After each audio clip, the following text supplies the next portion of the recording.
Welcome everyone back to our meeting. It is 6 o'clock now. We started originally at 5:15 at the Carroll Public Library. It is Monday, April 12th, 2021, and we'll get the Carroll City Council meeting will now begin. Will everyone please rise to the Pledge of Allegiance? I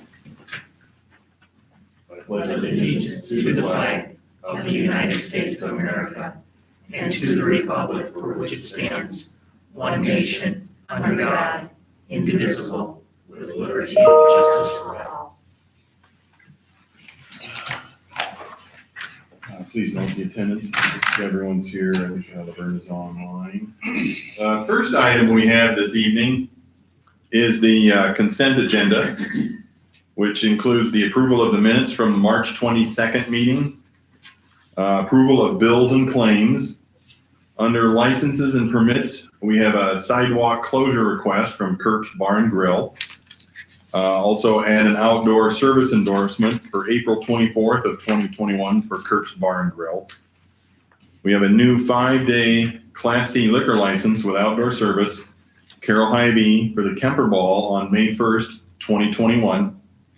And there is also an application for tax abatement under the Urban Revitalization Plan for Tom and Amy Randall at 1737 Pike Avenue. Are there any questions or comments with regards to the consent agenda? I move to approve the consent agenda. There's a motion. Is there a second? Second. If there's no other discussion, we'll go ahead and vote, please. Bass? Yes. Fleshner? Yes. Haley? Yes. Cox? Yes. Seaman? Yes. Dirks? Yes. Thank you. The next item on the agenda is oral requests and communications from the audience. And tonight we have the presentation by the Carroll Public Library Foundation. And please, come on up. Down there again. Yeah, thank you.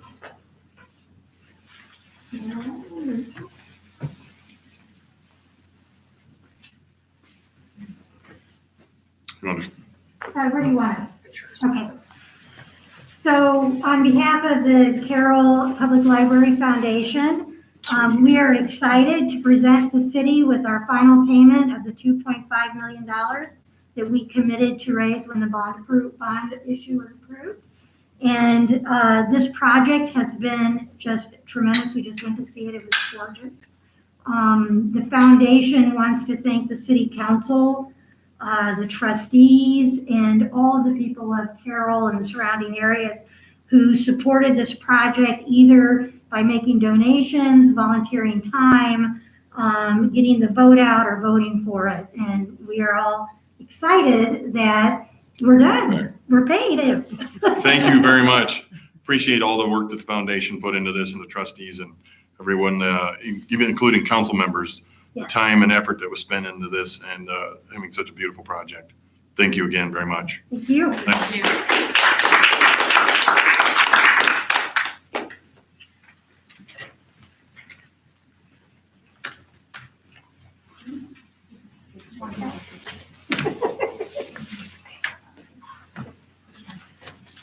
The next item on the agenda is the Arbor Day Proclamation, Tree City USA Award, 31st year.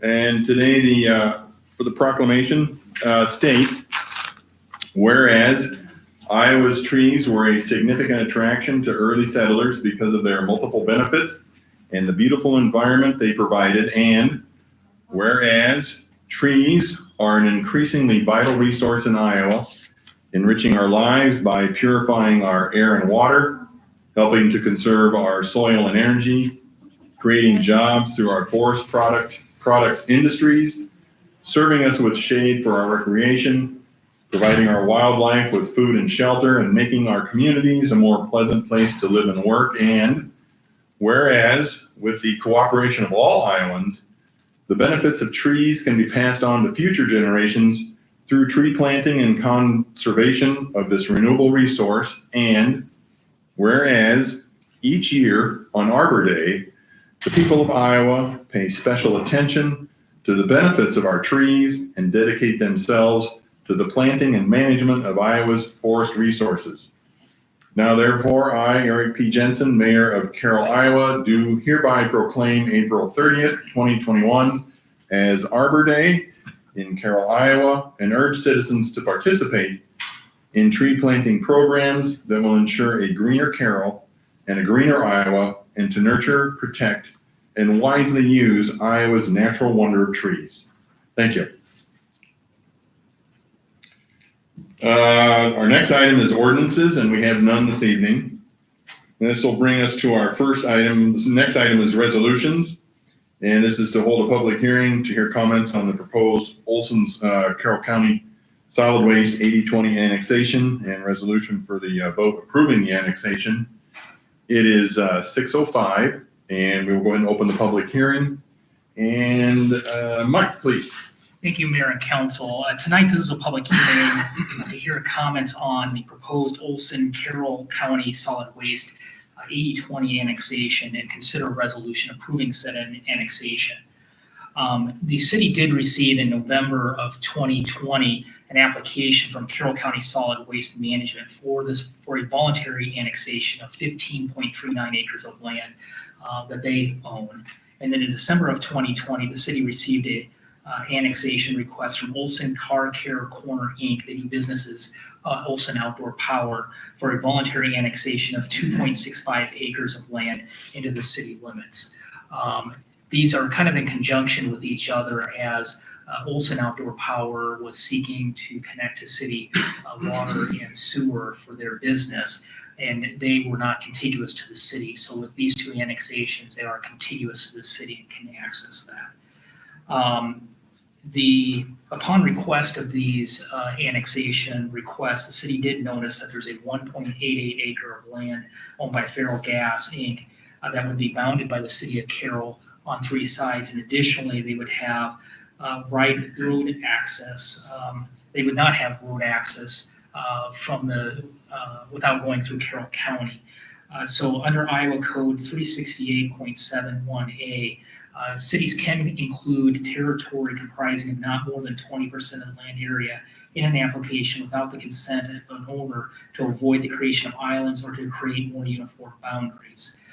The City Council did review this request in this total annexation on January 25th and did initiate the voluntary annexation of the property, including property owned by Carroll Gas without their consent, in order to create more uniform boundaries. Iowa Code does have a number of ways that annexations can occur. One is this 80% voluntary, 20% involuntary, and we're not within an urbanized area.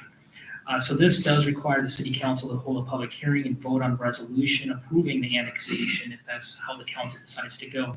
After the council's consideration, this then would be forwarded to the State City Development Board for their review and consideration of possible approval.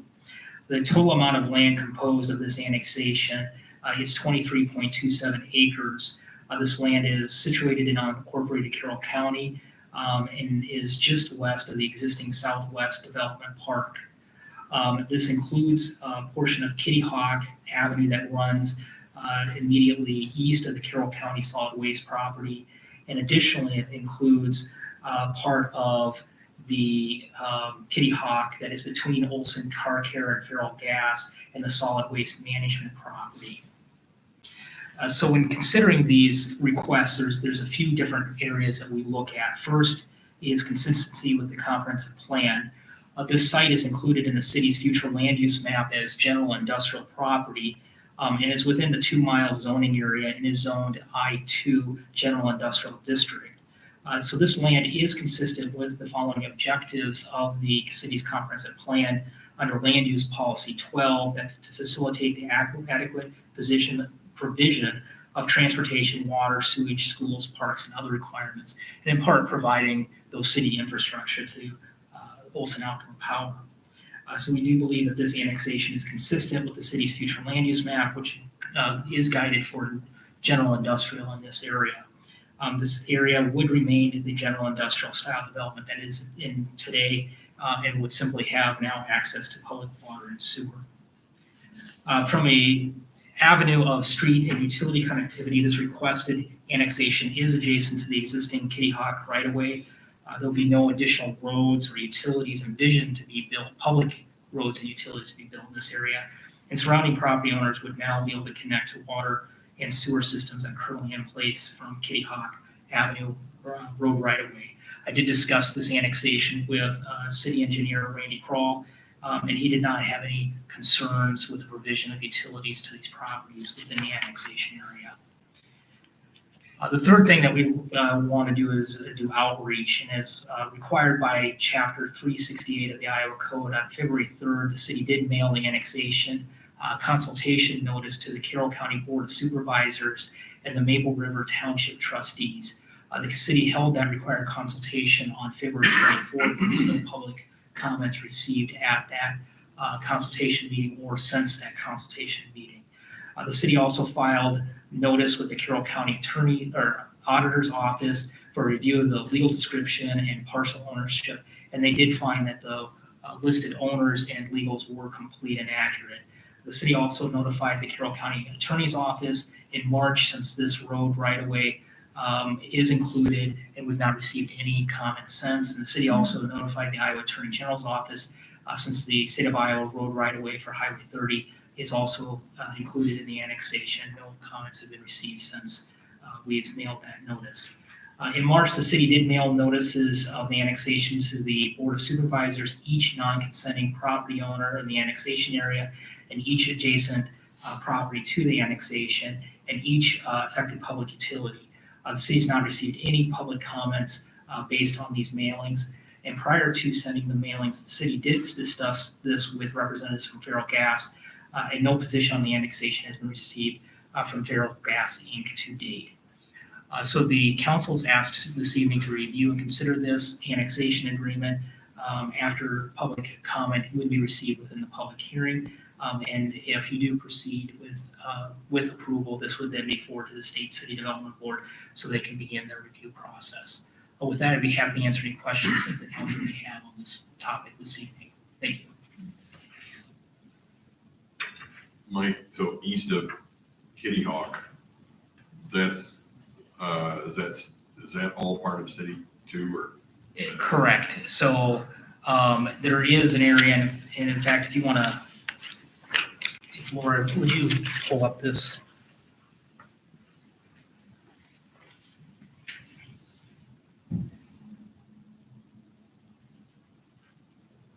So this is a drawing of the layout. So these two parcels are owned by Carroll County Solid Waste. This parcel is the Olson Outdoor Power or Olson Car Care Corner Inc. property. And then this number 4 is Feral Gas. And then this section here in number 5 is the county right-of-way. We don't believe there's actually any Highway 30 in this, but we did notify the state just out of to make sure we were covering all our bases. So this blue line here, which is maybe hard to see, that cuts here, that is the current corporate limits to the city of Carroll. So this area to the east is within the corporate limits today. It's like snow plowing and stuff. Will we take over some of that? So today, technically, we would do the east half. We would take over the west half at this point, and then we would take it out to Highway 30. We'd be responsible now. Some of those things we work with the county and do some swaps, but we would be technically the responsible party. Okay.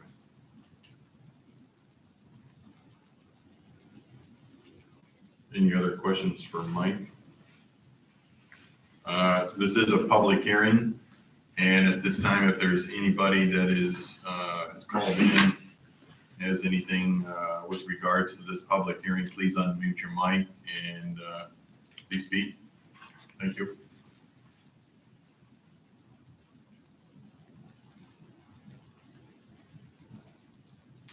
See anything there, Mike? Yeah, nothing.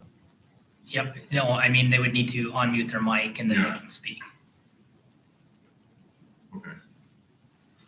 Are there any questions from the council for Mike during the public part? I'm not seeing any. It is 6:14, and we'll close the public hearing, please. And going forward, if there are no other questions for Mike, I'll look for a motion to approve the annexation resolution and file the information to the state's city development board so they can begin the review process. So moved. There's a motion and a second. There's no other discussion. We'll go ahead and vote, please. Base? Yes. Seaman? Yes. Dirks? Yes. Fleischner? Yes. Cost? Yes. Haley? Yes. Resolution is approved. Thank you. The next item under resolutions is the memorandum of understanding between the city of Carroll and the over-the-road city transfer drivers, helpers, dockmen, warehousemen, inside workers, state, county, and municipal employees, Teamsters Local Union 238, with regards to the Carroll Police Department unit concerning overtime, scheduling, and hiring bonuses. And Mike, please. Thank you, Mayor and Council. Currently, the city has two openings for police patrol officer positions within the Carroll Police Department. One of the things that we are looking to do to increase recruitment within the police department is to offer a hiring bonus for certified officers in particular. This is something that a number of departments around the state are doing, and we think it would help attract some certified officers to the city. The proposal would be to provide up to a $5,000 hiring incentive for these certified officers. Staff does see a number of benefits related to this. First, when it costs the city considerable amount of money and time to train a new officer. In particular, it costs approximately $18,700 to send a new officers to the State Law Enforcement Academy. Second, new officers will spend about 15 weeks in the academy and then additional 11 weeks in field training versus our experience in the past. We did have a certified officer recently that only spent 3 weeks in field training. So there are benefits both from a financial and just a timing perspective if we can get a certified officer. Since this is a form of compensation, it is subject to collective bargaining with the police union. And currently, the police patrol officers have discussed this, and they are willing to make this change to the collective bargaining agreement that runs through June 30th of 2023. Now, making this change, we did have the union approach the city and request some changes to the schedule. In particular, they would like some changes so that there's at least a few weekends within the scheduled rotation for both Saturday and Sundays off. Currently, the schedule rotation doesn't really provide any weekend, both Saturday and Sunday off. There may be a Saturday here, there may be a Sunday here, but in the rotation, there isn't really that consecutive Saturday and Sunday off. So this new schedule that we're looking at moving to would provide both Saturday and Sunday off, and in fact would provide a few times of 3 days off during the weekend. We do think that that would be a benefit both for our current and as we do recruiting of new police officers for them too. So to make this change, we would need to change our work period. Now, the Fair Labor Standards Act, it does permit public safety employees to go to instead of a 40-hour work a week, to a work period. And so we'd be looking to move to an 80-hour, 2-week work period for the purposes of calculating overtime for the police union. Now, that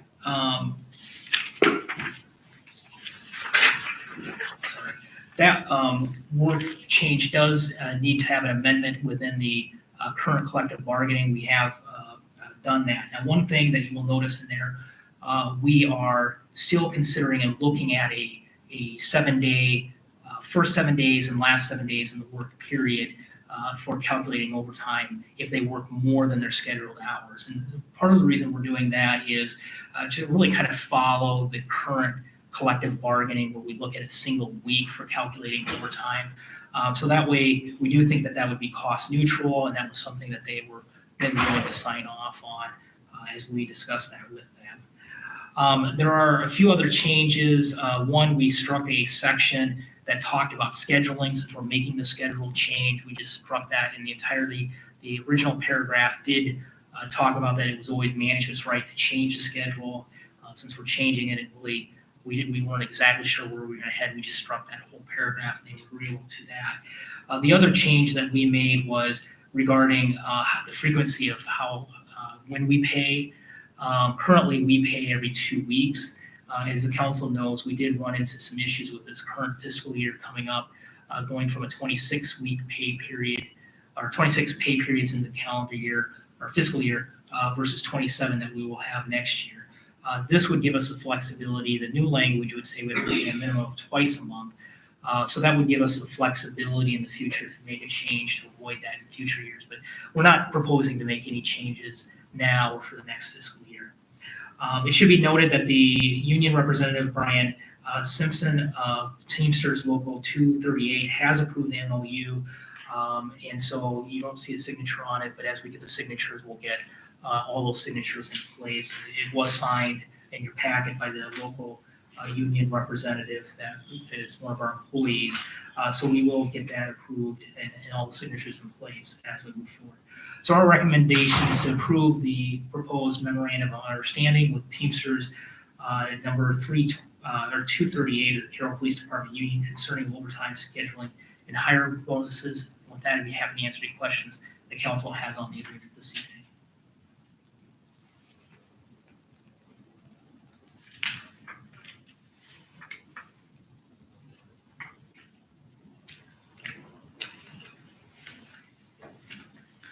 Any questions for Mike?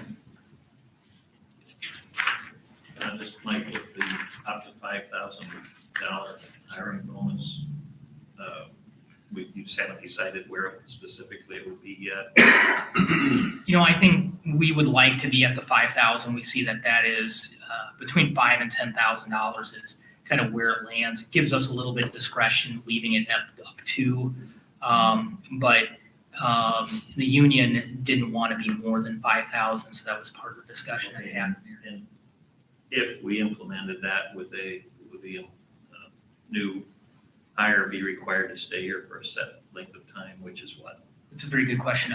We'll be developing a contract similar to our new hires that go through the academy. I think talking with the chief, what we've been kind of envisioning, it would be a 2-year minimum that they would have to be here. They would get some of that on day one, they would get some of it later, but then if they left before that 2-year commitment, then there'd likely be a repayment schedule based on the length of time they're here.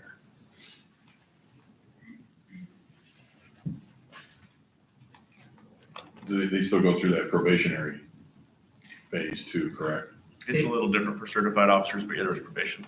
Okay.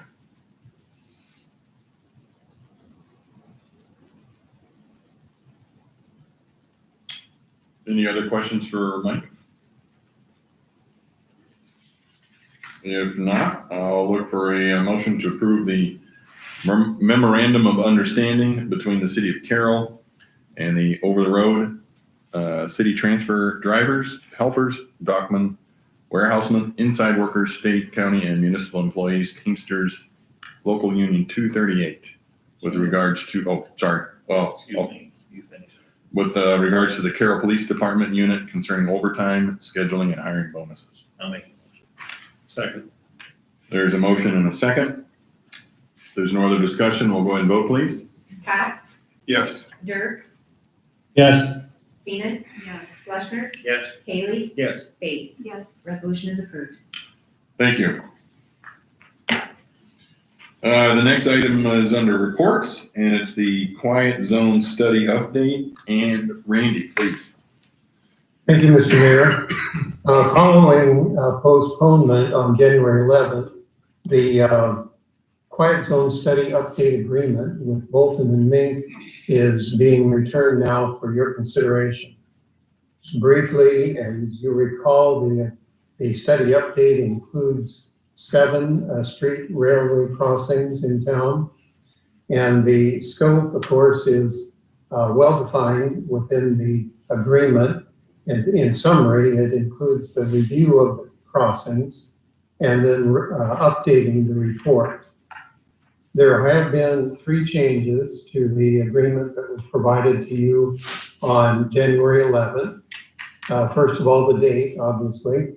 Secondly, the Federal Railway and UP Railroad coordination has been the estimate of cost of that has been changed from $25,000 to $40,000.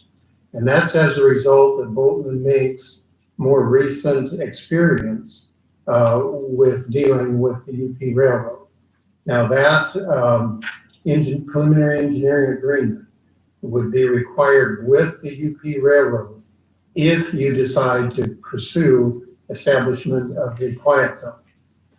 Construction plans would be prepared by Bolton and Mink, and then those would be submitted to the railroad for their review. And that agreement pays for the railroad's review. The third item was the inclusion of a schedule of completion of this study update. Most of the work being completed through the May-June time period. And then following that is pretty much a review period. And the time will really depend on how much review and how much review time it takes for coordination locally. Estimated fees in the study update have not changed. They're $20,150. There was some discussion on January 11th regarding those fees. Bolton and Mink did agree to review the fees in conjunction with any desired change in the proposed scope of services. It doesn't, however, appear that there's a desire or a need to change the scope of services. It appears to pretty much define what you would expect from a study update of this nature. Funding for the study update has been re-estimated in the current fiscal year from the local option sales tax fund. So it is available at the level of $20,150. Jim Lighting with Bolton and Mink Inc. is on with us tonight. And so if there are any questions, Jim is here to answer, or I can try. Otherwise, we'd recommend your consideration of the agreement with Bolton and Mink for the update at a cost, hourly cost, not to exceed $20,150. Randy, this is Carolyn. I just have one question for you. In their letter, they mentioned that additional options for various safety measures are going to be included, which was beyond the scope of the original study. I guess my question for you, Randy or Mike, is are you satisfied that the scope is broad enough, the language is broad enough to cover everything that we as a city need to know to be informed, as far as they're delving into what they call several options regarding safety measures at certain crossings. So are you satisfied the scope covers all the questions you would have that would satisfy the city's need to know at these crossings? I don't know if I'm making sense. Sure. Well, Is this the way broad that enough we to get what we discussed need? the scope Yeah. was to include some of those options that we believe from previous experience that would be expected to be reviewed. Now, the number of options could be unlimited practically, and we did not include unlimited options within this scope of services. But the ones that had kind of surfaced in previous review that we thought, well, we know they're going to come up. So we did include that, and that's what the statement refers to, that there are some other options covered within the scope of services. Now, if we would want quite a bit more, that may not necessarily be covered in this scope. It's not unlimited. It's fairly limited to what we have experienced and we know you'll want to know the answers to. But if a lot of others come up, it may need revisited as far as expanding the scope. Okay, thank you. Randy Laverne here. I'm a little confused on Exhibit 1, when it went from 25,000 to 40,000. Will that be a cost that we will incur during the study or later on after the study? That cost would only be incurred if you pursue the establishment of the quiet zone. And, you know, the next step in pursuing that quiet zone would be the creation of construction documents to build those safety measures. And once those documents are prepared, they're required to be sent to the railroad for their review and approval. Now, the fee for the railroad to review and approve those is this approximately $40,000 preliminary engineering agreement. And the railroad actually contracts that work to be done. So they don't even do it in-house anymore. But that's the amount of that fee, the increase in the amount currently in the agreement. It is actually what Bolton and Mink had encountered with another client who had proceeded to that point, to a preliminary engineering agreement with the railroad. And it was with the UP railroad. So Randy, we would owe that fee. What if they don't approve it? We owe it? Well, that one, I guess if they don't approve it, it would come back for change and be resubmitted. If they would charge additional fee to do that, I'd have to defer to Jim. That question I do not know the answer to. Thank you. I think I can answer that a little bit.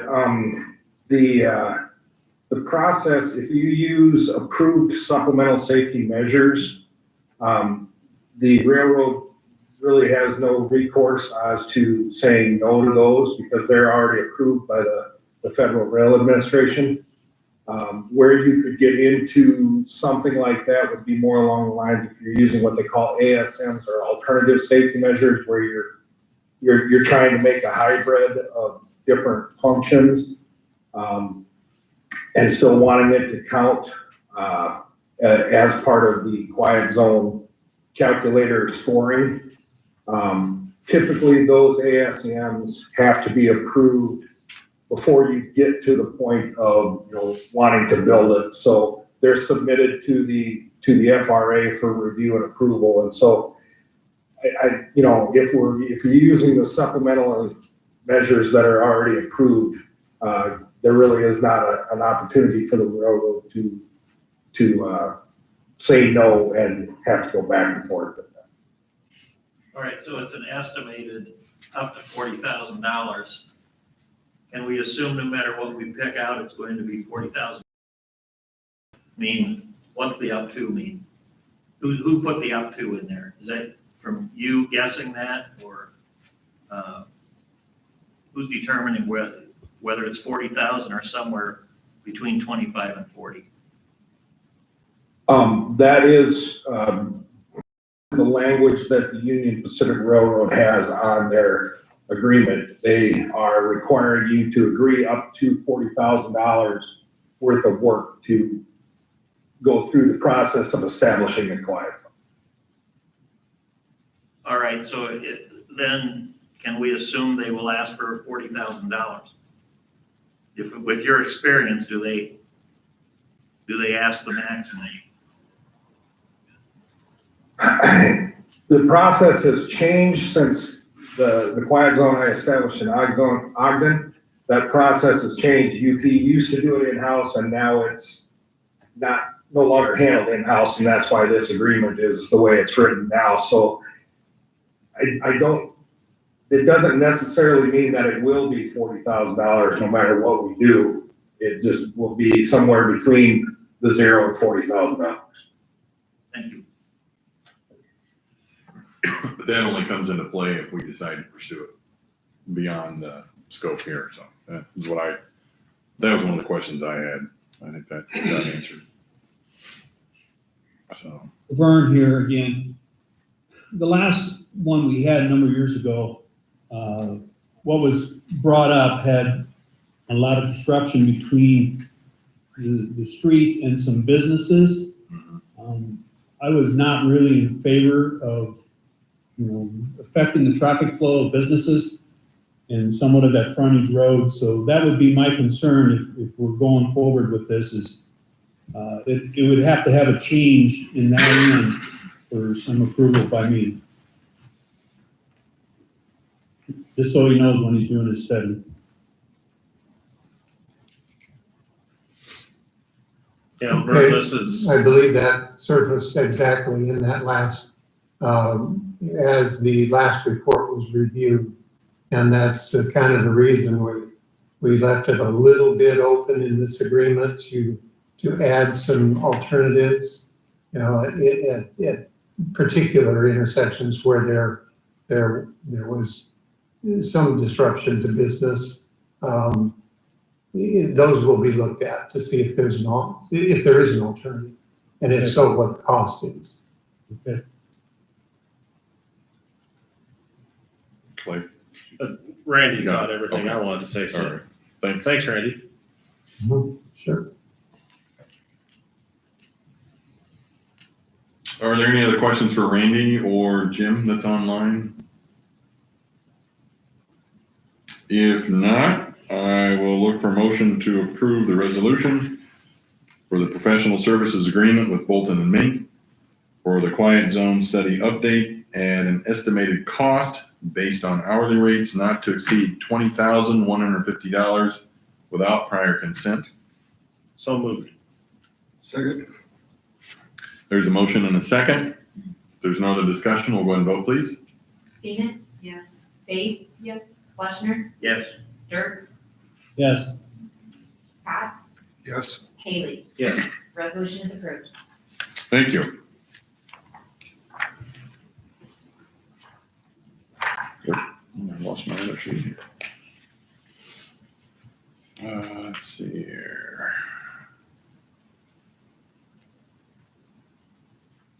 And that brings us to Vine Street parking change request. No stadium parking signs, and I believe that's Jack. Jack's online. Yes, thank you, Mayor. Since the closure of the west side of the rec center when due to COVID and just trying to control entrance into the facility for our members and visitors to the rec center, last winter we had a few individuals concerned about the west side of the entrance, although it does meet the ADA requirements to be handicapped entrance. They had concerns about kind of still going up the little incline and getting in there during the snow and ice season, even when the parks guys or our staff did a good job clearing the snow out of that area.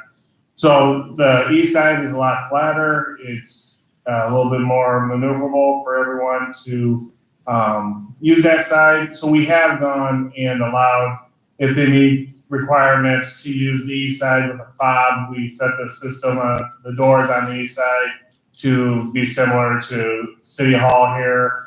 The north side of our entrance with the 24 hours. If you have a key fob card, you can use it, and we're able to tell who comes in, what time, and we can control access with the east side. So we feel very comfortable about that. But on the east side, there are only 2 handicap parking stalls. We'd like to add 2 more on Vine Street. Currently, the 2 that are there are on the north side of the wide sidewalk. We'd like to add 2 more to the south side, and we feel that will give adequate parking for people that need to use that side of the entrance. So I guess the first I had to ask any questions on that, and then we'll go into the no stadium parking.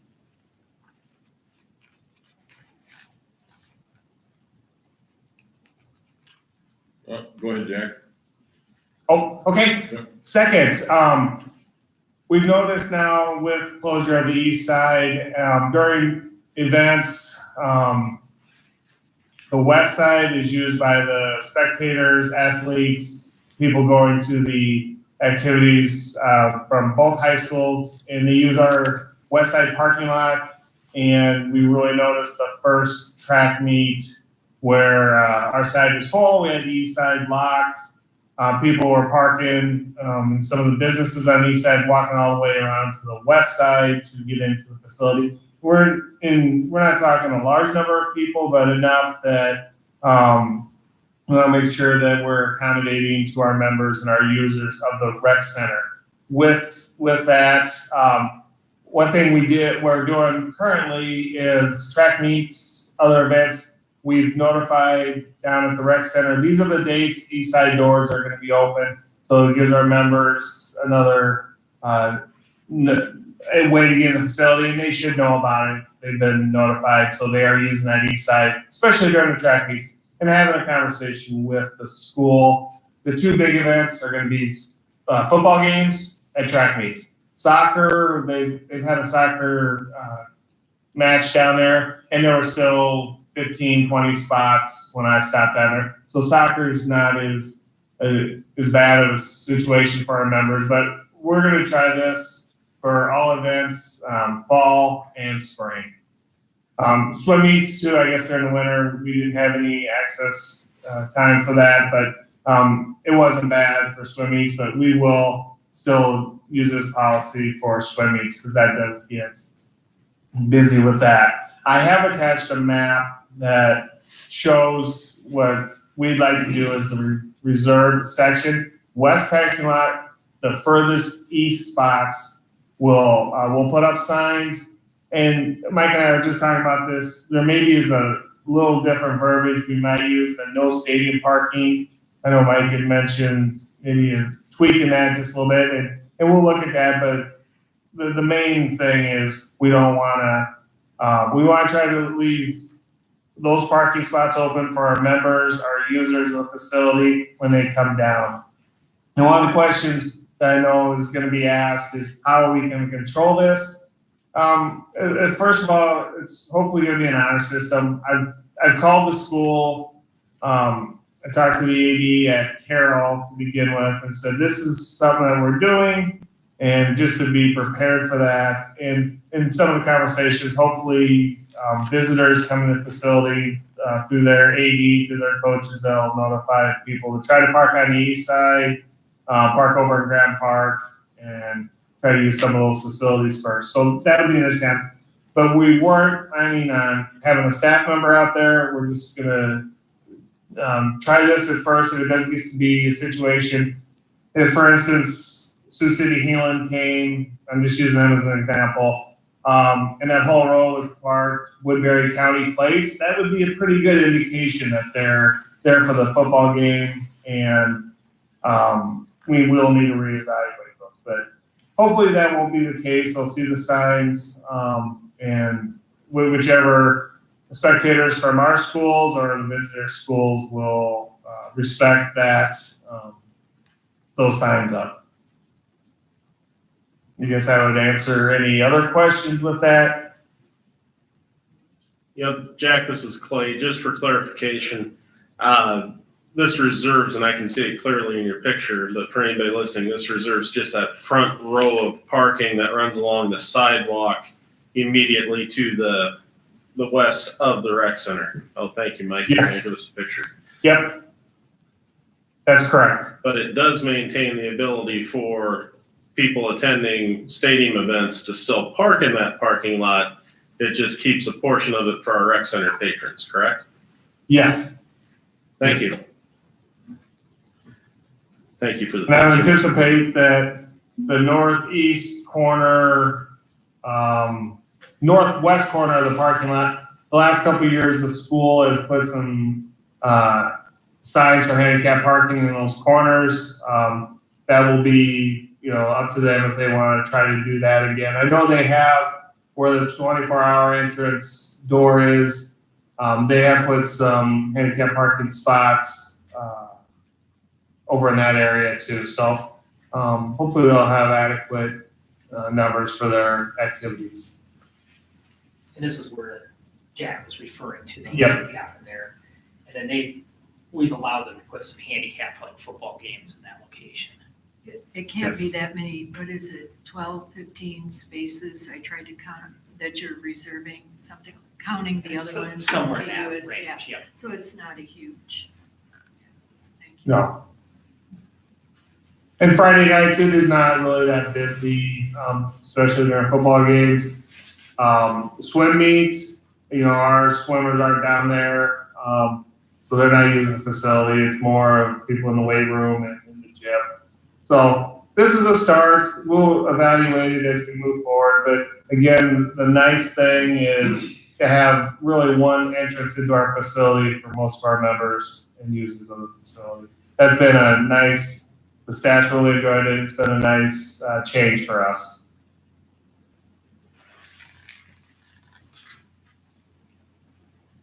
So what was the name? You're gonna put just no stadium parking on those signs? Is that what you're talking about? Yes. Okay. Are there any other questions for Jack? I'll need two motions from this one. So we'll need a motion to approve the conversion of 2 parking spaces along Vine Street in the 700 block northwest side, immediately south of the entrance walkway to the east entrance door to the recreation center. So moved. There's a motion and a second. Any other discussion? We'll go ahead and vote, please. Fleischner, Yes. Cox, Yes. Seaman, Yes. Dirks, Yes. Haley, Yes. Base. Yes. Motion is approved. And the second motion, approval to restrict the first row parking spaces closest to the building in the west parking lot to no stadium parking. So moved. Second. There's a motion and a second. If there's no other discussion, we'll go ahead and vote, please.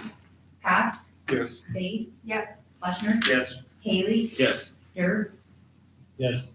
Seaman. Yes. Motion is approved. Thank you. Thank you. I trust everyone's read the committee reports. I have no comments this evening. Any comments from council members?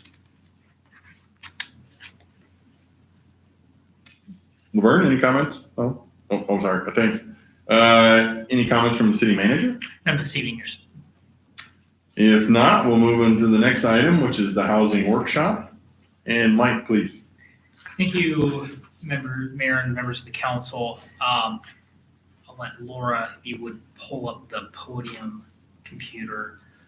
I don't have a lot to go through this evening, just want to kind of hit some of the points and bring it back to kind of have a discussion. As you recall, we've held a number of discussions in the community and the council about this. On February 26th, we held a kind of community discussion with builders, contractors, real estate agents, and other interested party bankers were there to really discuss this issue. And we came back on March 8th to the council and really talked about a number of topics. Kind of the key ones, we kind of gave an overview of the current status of housing in the Carroll community. We went over the lot inventory and kind of dove into that really we do have sufficient lot inventory in the community.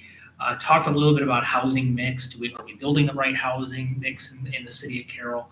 And then we kind of dove into housing incentives. And it's always interesting how these discussions kind of spur maybe other things in the community. And since then, I think we had a really kind of unique opportunity presented, and really a proposal for housing to be developed in Carroll that I think is pretty unique, and I would also argue very generous from the donor. At this point, they want to keep their name kind of quiet or confidential, but it's a very unique proposal. They are a landowner in Carroll that has a 5-acre tract of land that could be developed. It's ready to be developed, so it's not like a lot of infrastructure has to be extended to the parcel plan. And really, their intention is to develop it. They've presented a proposal that it could be built into 15 lots, single family, but certainly I think they're not necessarily saying that's what the city has to do with it. They really want to leave it up to the city on how that gets developed and where it goes.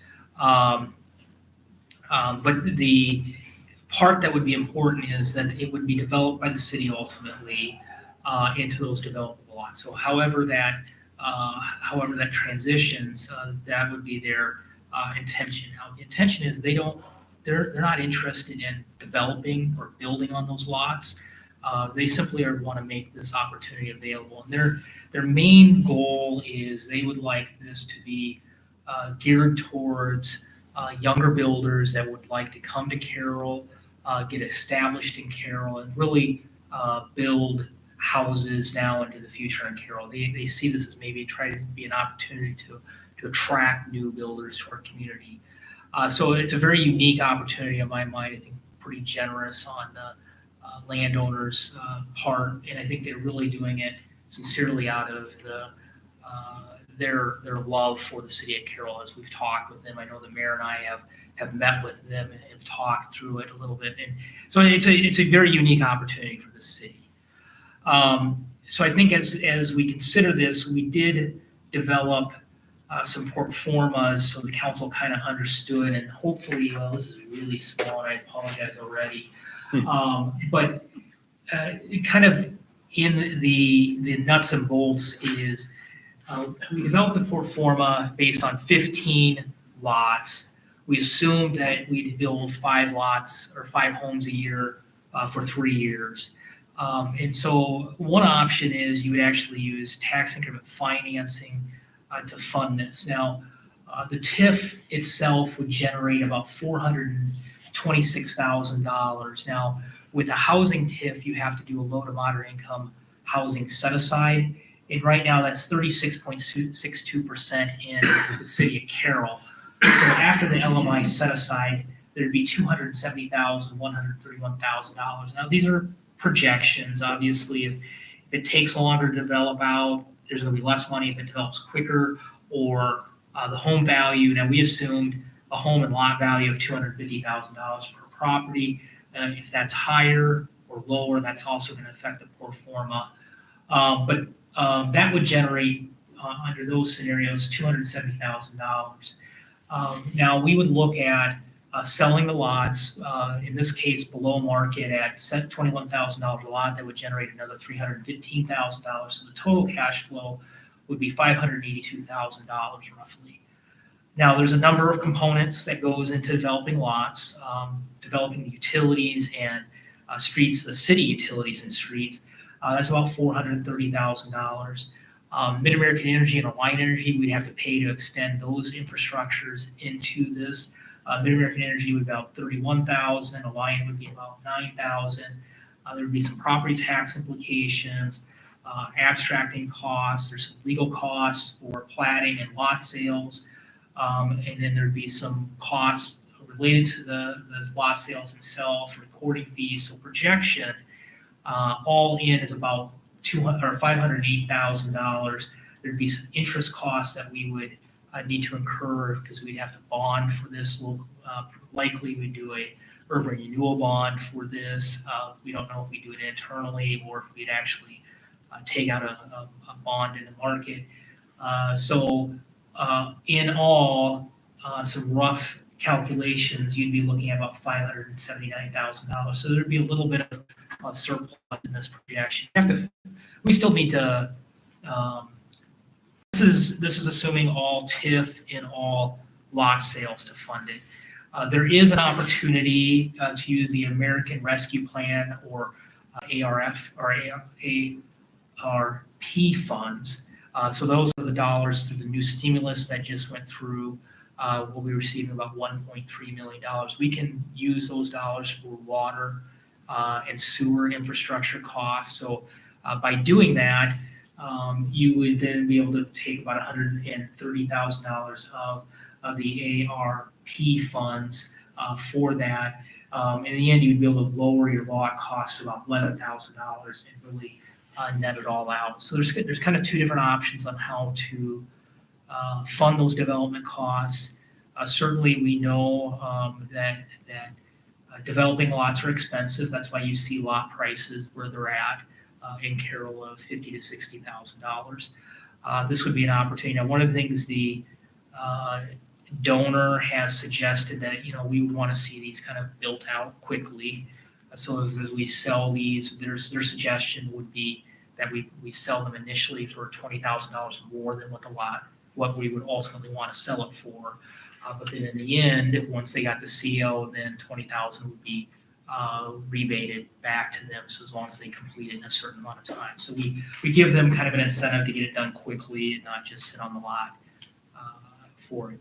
I guess I'll pause there because I know for some of you this is new news, but I guess I'd look for any thoughts or questions on kind of this proposal that's out there.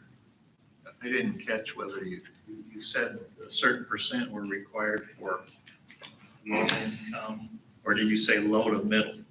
Low to mid. Which is what? It's based on so back up for a second. So nothing in this development has to be low to moderate income housing. But if we use TIF, tax increment financing, to fund the infrastructure, we're required to set aside a certain percentage based on your low to moderate income population in your community for low to moderate income housing opportunities in the community. Now, you can use those funds for a lot of different uses. You can use it for housing rehab grants, similar to what we're doing today in the community. We could look to use those funds we could identify an area of town that is low to moderate income, and as we're doing the sidewalk work, we could actually go in and say, okay, we will help pay for that sidewalk for those residents. So there's a lot of different ways those funds can be used. Some communities will use it to incentivize like a Habitat for Humanity home in their community.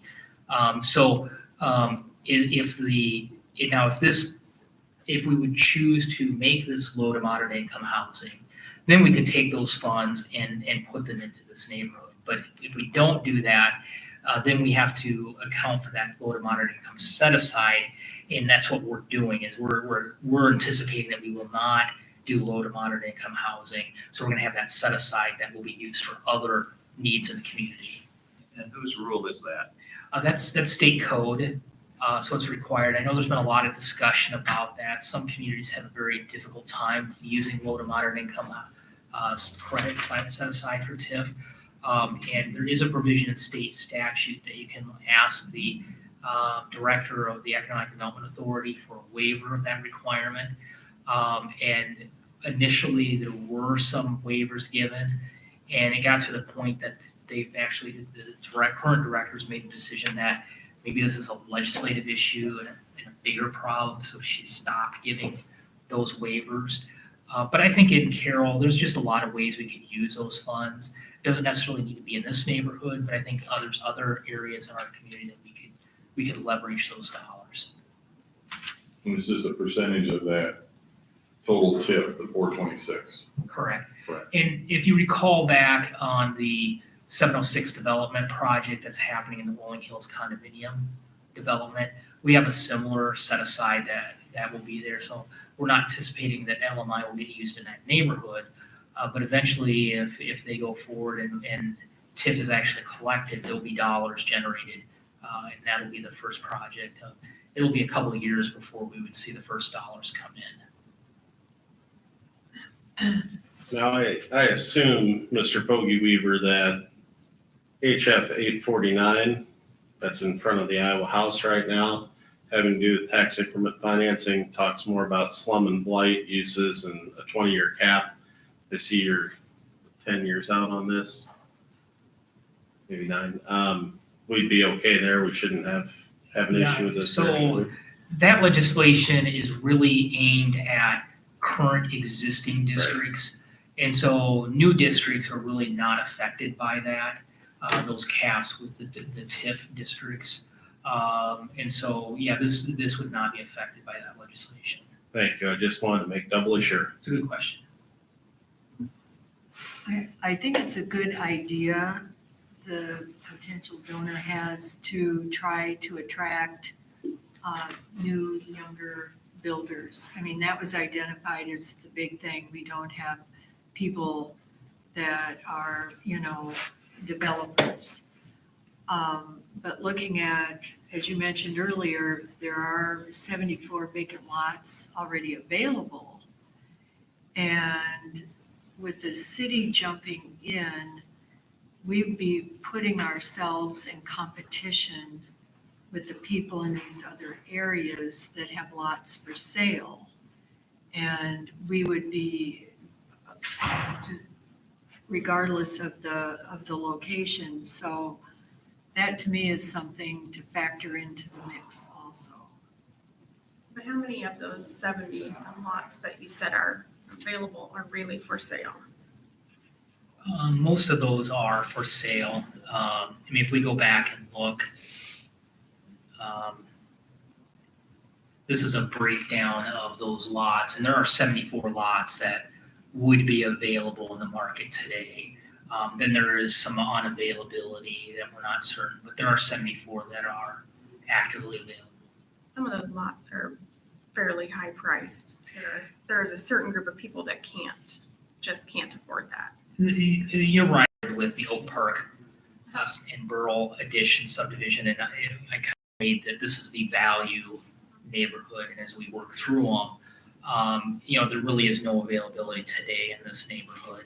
And I know there's some discussions to start looking at developing the property to the east of this, but they're going to be, just because of time and infrastructure costs, they won't probably ever be. And they're still, they're going to be more than what we're looking at in this case. Now, clearly, we're heavily subsidizing these lots if we use tax financing for it. Northridge, you start going up, you're 52 to 59, and then Timber, you're 46 to 68. So, yeah, there's definitely, but of those 74, last time we checked a month ago, that's what was available.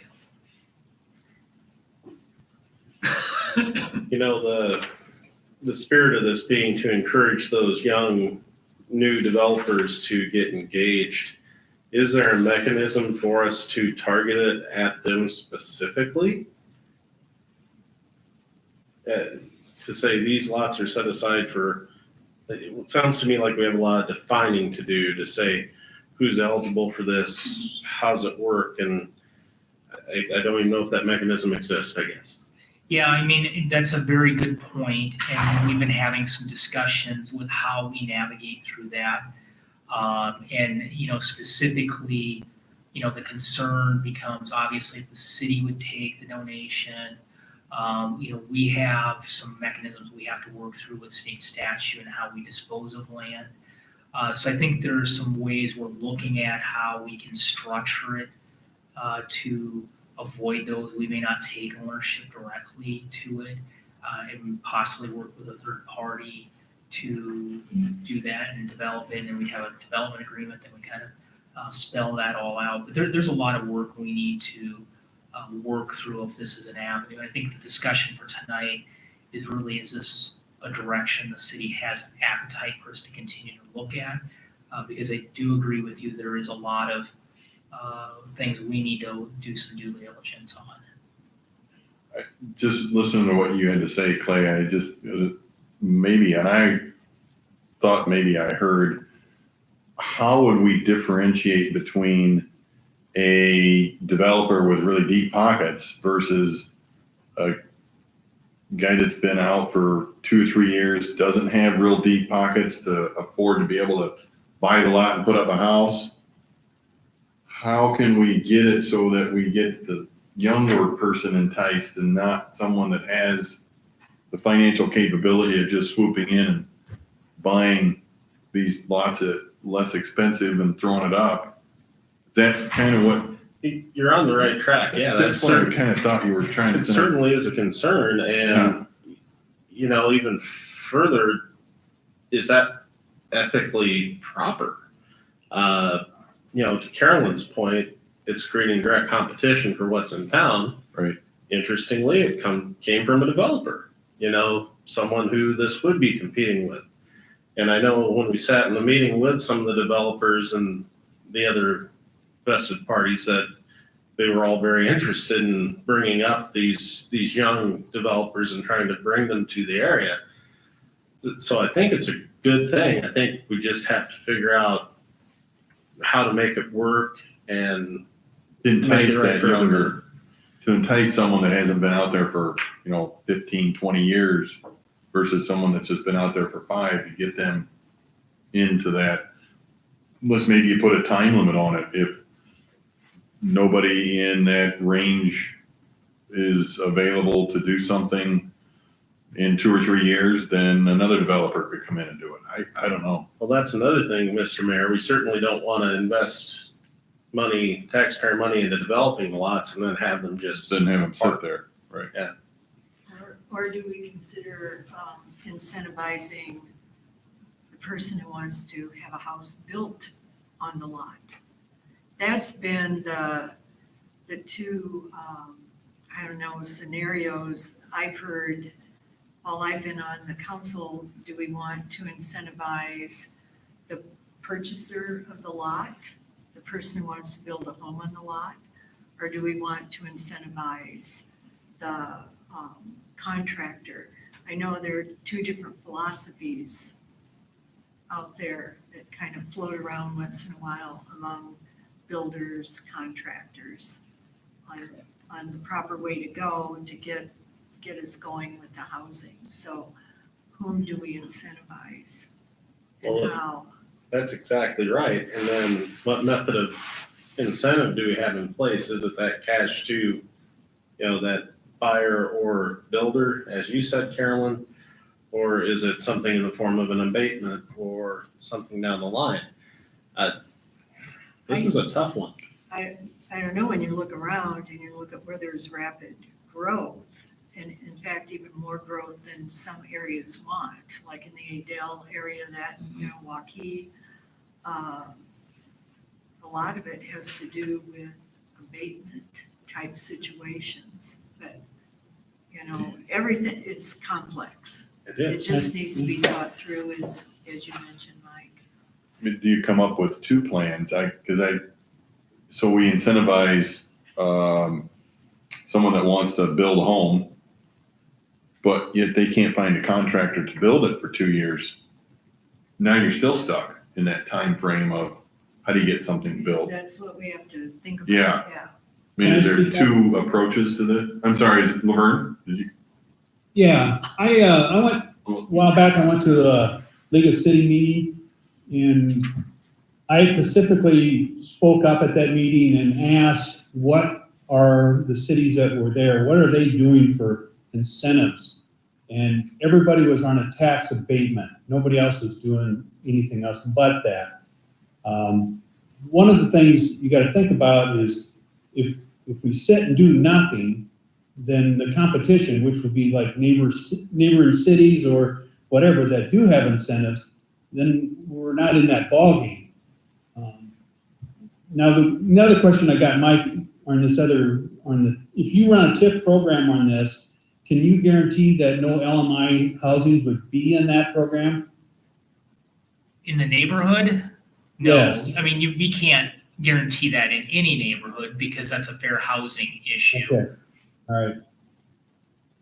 But if you didn't do a TIF, then it could be that, right? It could be With without. or without TIF, it could certainly have low to moderate income housing in it, a neighborhood. All right. But that TIF money just goes, it's a set aside for somewhere else. It doesn't necessarily mean it's gonna be in that neighborhood. It could go into a blighted area that we have down here, like on 10th Street and Adams, corner of 10th and Adams type of thing. There, it could be used there to rehab something or sidewalks, that sort of I thing. did get more information from those people. They sent me emails and that, and their abatements are anywhere from 5 to 10 years, and most of them were 100% for 5 years. The ones that went for 10 years had a breakdown of, 80%, 60, and 40, but most of them were 100% for 5 years on the abatements. Is that what Adele did, Mike? Was that abatement? The Was it- Adele abatement was, The one that went, they had that exponential growth and then, so it was 7 years, 100% initially. Now they're in a phase out period right Yeah. now because they've discontinued it. And actually for work in 2021 and continuing, there's no abatement. I mean, from what it looked like, that really jump-started them. It was- Yeah. Yeah. It jump-started them huge, but, you know, right. but and then at what cost? What happened is then people had houses for sale that were like 20, 30, 40 years old. They weren't able. To some of sell. them weren't. Yeah, there was that competition between the new and then the pre-existing. And so people started to, I think that may have been one of the reasons they backed off. It was in part, Yeah. you know, and I think it really, it caused a little bit of divide in the Yeah. community. But it did get them going. Yeah, I mean, I saw that, I was astounded by the numbers, but then the political fallout, so I think we'd have to regulate that, or Right, you know, incremental. incremental. I don't want an explosion, but at the same time, you want to get something going. Right. Well, you could also cap how many you want to be involved in that program too. And I would presume one of the issues that they probably have that we don't have the benefit of is an abundance of contractors, which is kind of where we get back to the start of this whole thing, is trying to draw contractors in. Karen, I'm right with you, you know, where do you incentivize? Unfortunately, we really don't have the contractor population, which is really what's going to start this whole thing. Well, and that's where this proposal grew out of, was trying to bring them to this area. And yeah, I know I heard that young contractor too, but maybe it's just any contractor. Maybe we've got some that are outside of their reach where they can afford to buy a regular lot in Carroll and develop. I'm at an absolute loss how you can specify someone's age. I agree. honestly, let's say you're 56 years old and you decide to start contracting. Yeah. I mean, that's the part that gets me is it's a great goal, but how do you say, well, you're too old to do this and you're young enough? Yeah, you're That's too the old. biggest I think- problem I see. I think right now, I think in my mind is that the devil's a little bit in the details. You know, we need to work through, if this is a direction the council wants to go, there's a lot of work we're gonna have to do. And, you know, we're really gonna have to figure out, again, some of those issues on the state code, on how we can, you know, dispose of the land in a way, because obviously the city accepts it and develops it and sells the lots. They really need to be done at fair market, real estate transactions. How hard is it to find precedents in other towns that would be similar? So that's something. Oh, there's a lot of cities that develop lots. There's a lot of precedents. This, where you have someone donating the land, saying, city, I want to encourage development, take this 5 acres, make lots. I think that's maybe a little bit more unique. There's probably an example out there that I'm just not aware of. But cities developing lots, I mean, there's, in the county, I can think of 3 cities. Right, I know that, but that's the part that makes this different, is that this person still has some say in what's going on. I think in the end, they will just give the land free and clear. I don't think they're gonna, I think they're more saying, this is our intent, this is how we'd like you to do it. But I don't believe they're gonna say, I want an agreement saying, this is how you have to do it. In fact, I know they've presented, here's a plan on how you could develop 15 lots here. But I think at the end of the day, if there's a different plan that the city want to proceed with, their intention is they really want to see housing get started, and how can we get new builders? And maybe there's different terminology we need to use, young builder versus new builders, but they want to see really houses to start, and hopefully a contractor that makes Carroll home over the long term. Mike, Oh, go ahead, Laverne. Mike, if you're looking for direction tonight to move forward with this, you know, I'm fine with that. I think we need to be in the game of looking to see what's available. I agree, this is a lot of work, I understand, but at this point, we have to do something, and if exploring this out, even to have it fail is what we do, I guess I'd like to see invest the time in it and try to find those details, ways through those details. I would just throw out there, I think this is probably gonna be a multi-phase process, but somehow or another, this has gotta get started. And if this is the way we can, lure some contractors in here to start doing some construction, I certainly would mind going forward with it. But I think, you look at this, and then maybe you look at like that tax abatement plan, and in Adele, for example, something maybe in, 5-10 years, that's the next phase that we would move to if it's needed.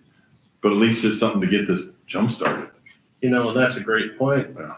We've got this younger generation that we're trying to engage, however we define them or call them, but they like flexibility and they like different options. So I don't know if this is a standalone and the only thing we do, or if abatements and this are another thing we do. How do we pair it and make it work to jumpstart things? So that was the first part of the discussion I was gonna have tonight. So Laura, do you wanna put this back up? I just wanna recap. There's 2 slides that I had at the last meeting, or 4 weeks ago, 5 weeks ago now. Just as a reminder, traditionally city involvement is TIF. We either financially do the infrastructure like we're talking here, where we incentivize the developer to put the infrastructure in, or we actually do the lot development itself. Tax abatement, there's different tax abatement schedules we can look at. We talked about that in length last time. Just a reminder, as we even look at this development proposal, this offer from the donor, TIF and tax abatement don't go together. Now, you certainly could say we could carve out neighborhoods. So for example, the Rolling Hills condominium project, there's TIF in that. We'd likely need to cut that out of the abatement. This neighborhood we're talking about, we probably have to carve it out of the abatement. But you could offer then, except those 2 neighborhoods, you could offer tax abatement citywide if that's a choice, because again, TIF and abatement don't work together. You need to be really conscious about how they work, because there are some instances you can offer limited TIF and abatement, but you just have to make sure your pro forma works and you're accounting for that in there. You have the non-traditional we've talked about. We do direct incentives. There's some communities in Iowa that do that. Do we guarantee spec housing, go build spec housing? I think this is an area that we're just not going to see spec housing in Carroll. And I think kind of on that note, do you incentivize the developer? Do you incentivize the homeowner? Well, again, developers not building spec houses.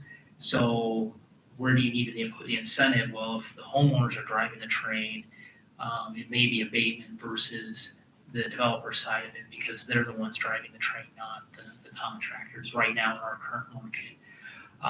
We've talked about private welcome packages. There may be other ideas.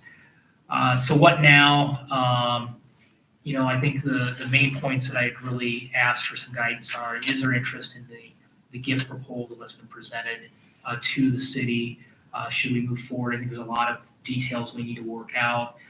But if it's a no-go, that's an okay answer, knowing that it's a $500,000 commitment the city would have to do to put the infrastructure in. Do we want to offer other housing incentives? And I think really if we do we do it to the developer where it's either direct incentives, or is it tax run financing incentives, or do we look to do it with the homeowner where it's tax abatement? And I think those are, really the 2 directions we'd like to do, because again, we'd like to be back in 4 more weeks and kind of present, all right, you said give us these marching orders, here's our program. We'd like to really in 4 weeks present a draft program for you guys to consider and start moving on. So really looking for some direction on if there's interest with 1, 2, or any of these, and I think we'll go from there. So that's all I had for this evening on housing incentives. I guess I'd look for some discussion and direction. Proposal, just because I think it's something that we're gonna have to start.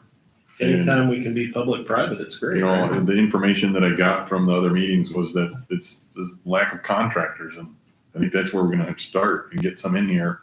This is the way to incentivize it. Then get that, then the tax abatement to the homeowner. I think that falls into place next. That's where I'm at, so. I'd agree with that. I certainly wouldn't put out the idea of some direct cash to either builders or, the homeowners, but that doesn't help you narrow anything, does it? But I think abatement's certainly a strong tool that we can't ignore.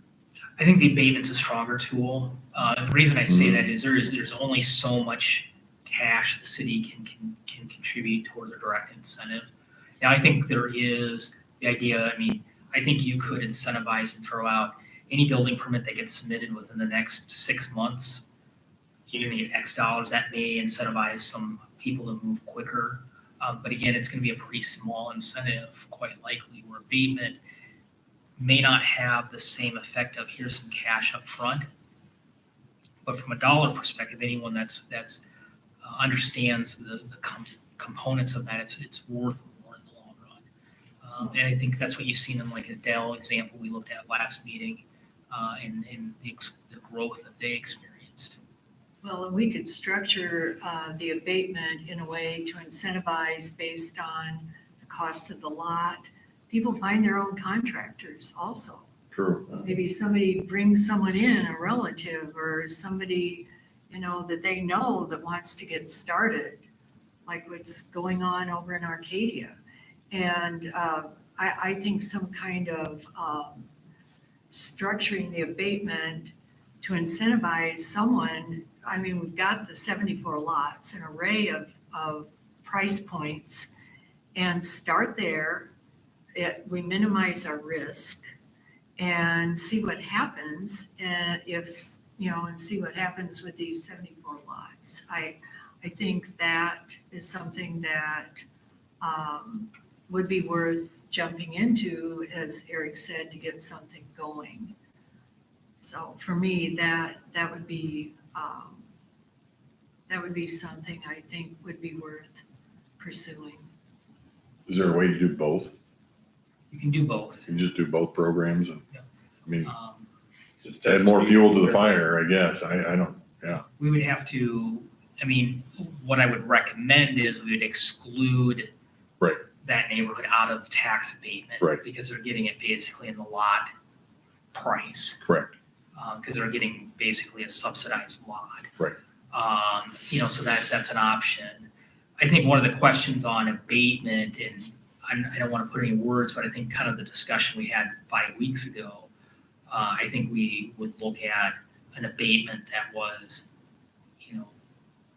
first part of the value, 100%, second part of the value, maybe a sliding scale where once you're over a certain point, there's no additional abatement. My concern, I'm fine with the abatement, I really am. But my question or concern is, do we then, we would abate these we're collecting property taxes on 74 lots right now. Does that disappear? I mean, that's a lot of money to. No, the value of it. For not us, but not just us, but the school district. I mean, what happens to the value of the lots now that people are paying taxes on? Good question. The lot value would remain. It'd be only the new value of the home that would be abated. That's good. Yeah. I'm fine with that then. Yeah. It's where you see that separation of the lot value versus the home value on a evaluation of Right a on, property. right on your Get property to it. taxes, it's pretty easy. Get to appraisal. And again, it's not even, if there was a garage on a lot and someone took that and even ripped down the garage and built a house, well, the garage and lot value would be the initial base value, and it'd be the house value that gets added on top of that would be abated. So it may not be, in that case, 100%.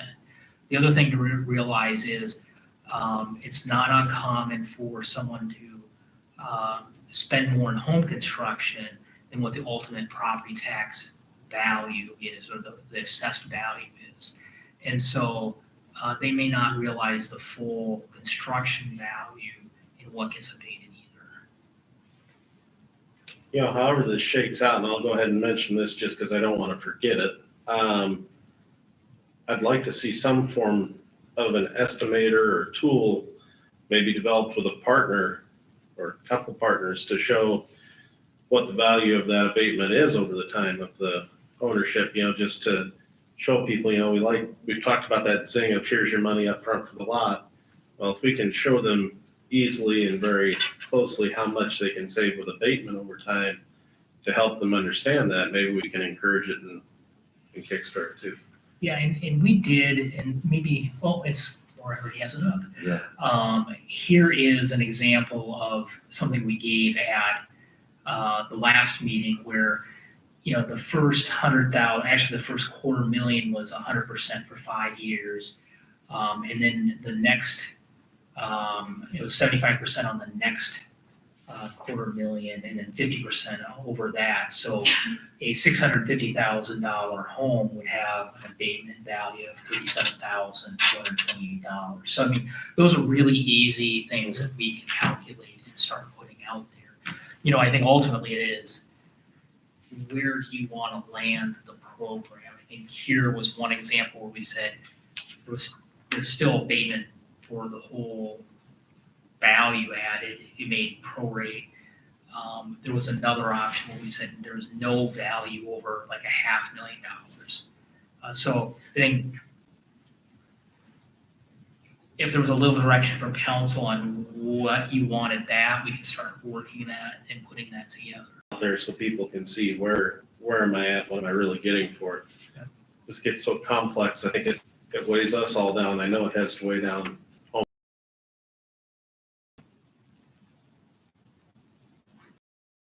They're all doing abatement. The one that did not was Orange City, and they had their own program, and they did well with that, but, that's a little risky. The other thing is if we give incentives to contractors, I went out and talked to a number, especially the younger ones. I don't know if they'd even jump on it with a $20,000 incentive. They are so busy right now with remodeling, and that's where they make really good money compared to building new homes. So, maybe a couple years from now when things change, but right now they have no interest in building new homes, even with like a $20,000 incentive. Well, with Newton, they incentivize the home buyer, what they did. Yep, so they did a direct incentive to the home buyer. Right. Correct. And so with Laverne's information, maybe you want to do that incentivize the home buyer. What's that? Go that route. Well, if you're looking for direction, I'd say work on this donation and work on abatement, and we can always look at direct money later. That'd be my opinion. Well, and what you had mentioned about doing both options, with the land donation, you can incentivize the contractor. With the abatement on the existing lots, you can incentivize the homeowner, and you're drawing both of them together versus picking one or the other. I might like to know a little bit more about how much time you think you might have into putting that together, though. I mean, honestly, abatement seems like it is not quick, but the quicker way. We know more information, there's more solid information. I'm not saying to not look at the proposal, but spend a little more time in the next 2 weeks to let us know how much time you think you're gonna have to put into it in order to draw a plan. Because if you're talking, I'm not sure what that would be the direction we want. So, Because you're not gonna be able to do this all yourself. no. You're gonna talk to other parties, other people. Absolutely. I would say, abatement, they both have their interesting processes. Abatement, we have to write an urban revitalization plan. And then there's a pretty lengthy process on getting that approved. If you recall, the council had to review it after it was drafted. The council had to review it, accept the plan. We had to mail notice to every property within the urban revitalization area. So we have, if you did a citywide one, now we're sending a letter to every property owner within the entire city. Now, we'd have to talk with bond council because we may be able to amend the current urban revitalization district and expand it. So maybe we only have to send letters to people that are currently outside the current urban revitalization. So we'll work with that. And there's actually an amendment we need to make because of legislation that passed this last legislative session to our urban revitalization plan. We have some time, we have about a year to do it in. But the there's definitely a process and timing, but I would agree it's probably the easier of the two. With this donation, there's just a lot of things we're gonna have to really think through, figure out how do we meet the donor's intent, meet state statute. We'd have to engage the services of the engineering firm to draw up the plans. Now, I've talked with one engineering firm. They thought they could turn around the plans fairly quickly. This is a pretty straightforward development. The utilities are adjacent to the site. You're pulling a road and utilities into the site. So it's not very complex of a development. So they thought they could finish the plans in 30 to 60 days, go out to bid. It could even be a fall construction process. But if the city's doing it, there's a lot of issues of bidding processes. There's just a lot of process we'd have to go through. So it would be, it has its own challenges. So you should have started on this yesterday. What you said. Everything in development, I've always learned, should start February 14th. So we're already behind the ball. Because that seems like if you're going to do something that year, that's kind of the golden day, February 14th. You might be ahead for next year then. Yeah. But we may be able to get it in, and, if the council really pushed hard, we could get there. But it's a tough push for this year. But we may be in a position where we do the infrastructure late this fall, start it, maybe pave next spring. We're in a great position for a spring 22 construction. You mentioned using that American Rescue. What are the deadlines on that? So, we haven't received the funds yet. You're testing me because it's a new program, but I think we have till the end of 2023, 2024 to expend the funds. So we have a ways to expend it. We will only receive half the funds here probably in the next 30 days. We haven't received the funds, have we yet? I don't think so. We'll receive the first tranche within the next 30 to 60 days. And then when I receive the first one, 12 months later, we'll receive the second half.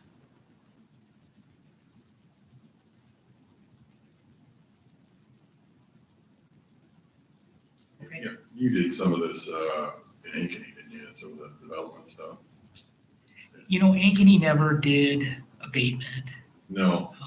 Ankeny really didn't need to incentivize development. In fact, I was just telling someone today where I had a $800,000 check that got wrote to me on one Friday afternoon, and that was Ankeny, where we made them pay for even infrastructure outside the development for roads and streets and utility upgrades. So just a different animal.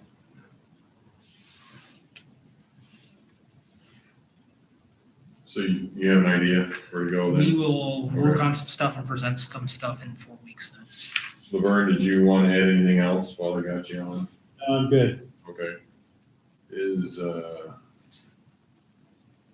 So if that's it, then the next item is the closed session for Iowa Code 21.51C. Is Dave on? Dave is not on at this point, but he did send me written communication that, Okay. What did he exactly say? Mike He Cox said- had a question. We are legal to go into closed session under 20.1.C. And what his written response was, council is authorized to go into closed session. I'd make a motion to go into closed session. Second. There's a motion and a second. We'll go ahead and vote, please. Stephen, Yes. Haley, Yes. Jerks, Yes. Fleshner, Yes. Cobb, Yes. Days. Yes. Motion approved. So everyone's gonna have to give me a minute while I get this all set up. Yep.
Halfway around Swan Lake.